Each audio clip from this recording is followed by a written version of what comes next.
A military judge has determined that Bowe Bergdahl should spend no time in prison for his conviction of desertion and misbehavior before the enemy.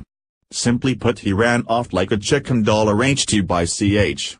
The judge presiding over the case, Army Colonel Jeffrey R. Nance, rejected the prosecution's 14-year sentencing recommendation, for charges that in past conflicts would have resulted in a death sentence, and handed down a mere reduction in rank, fine, and a dishonorable discharge.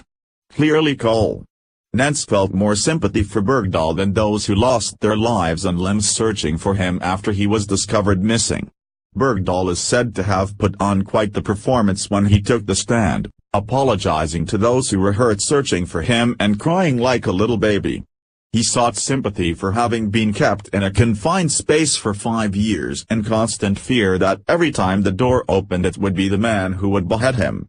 His pity party testimony also included the typical heartbreaking stories of how he was a poor abused child.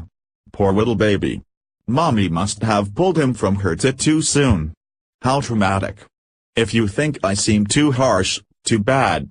This clown with forethought and planning abandoned his unit and walked off into hostile enemy territory with no weapon or means of communications with the intention of deserting his unit and fellow American soldiers.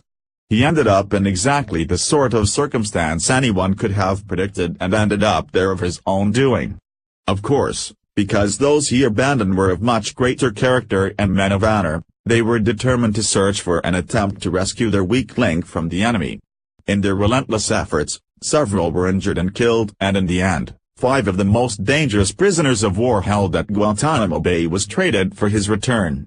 God only knows how many American lives have been lost or ruined as a result of those 5 dangerous prisoners being released.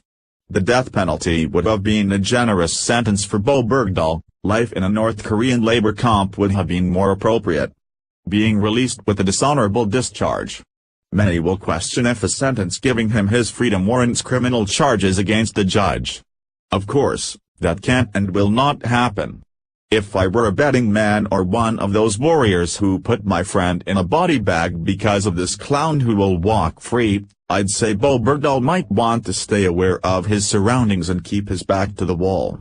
A thick wall. How do you feel about this verdict?